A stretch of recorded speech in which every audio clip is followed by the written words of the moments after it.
Mais d'où vient cette fameuse guerre entre l'homme noir et la femme noire? Parce qu'il ne faut pas qu'on se mente. Il y a une véritable guerre entre l'homme noir et la femme noire.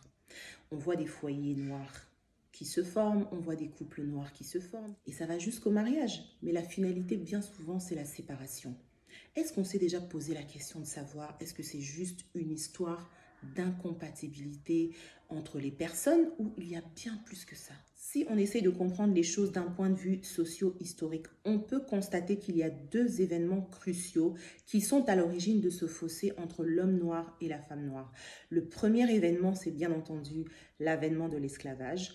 Le deuxième élément, c'est l'intrusion coloniale. Alors, on va voir comment ces deux éléments ont influencé l'homme et la femme noire jusqu'à ce qu'il y ait des répercussions encore aujourd'hui. Lorsque les puissances impérialistes arrivent sur les territoires africains pour pouvoir imposer leur domination, mais surtout exploiter les richesses des terres africaines, ils vont constater une chose, c'est que les structures sociétales non seulement sont très bien élaborées, mais il existe un équilibre qui est surtout basé sur la reconnaissance du caractère sacré de la femme.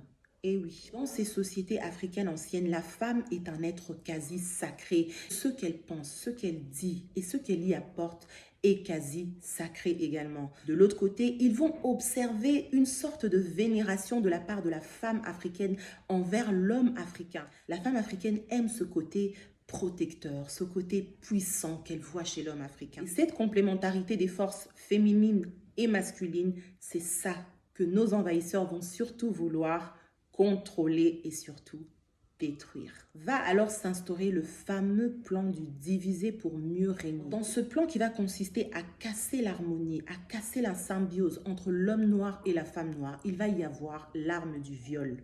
On va violer la femme noire devant l'homme noir, qui est bien évidemment impuissant puisqu'il a les mains complètement liées. Et on va aussi violer l'homme noir devant la femme noire. Et elle aussi ne peut rien faire puisqu'elle est retenue par le commandeur. Le résultat, c'est quoi? C'est que la femme noire voit en l'homme noir un espèce de traître qui n'a pas réussi à la protéger. Et l'homme noir, de son côté, ne va pas supporter ce regard que la femme noire va lui lancer. Un regard qui, en réalité, vient le castrer, vient complètement casser sa virilité, vient l'accuser, vient le condamner, vient le culpabiliser. Et que s'est-il passé durant le colonialisme? Un peu le même modus operandi. L'historienne Anne McCling a sorti une métaphore du tonnerre par rapport à ça. En fait, elle dit que lorsque les colons arrivent sur le territoire africain et lorsqu'ils voient la place que la femme noire occupe dans ces anciennes sociétés, la femme noire devient la cible. Mais la métaphore, c'est quoi? C'est que le terrain de conquête, qui est l'Afrique, devient la femme.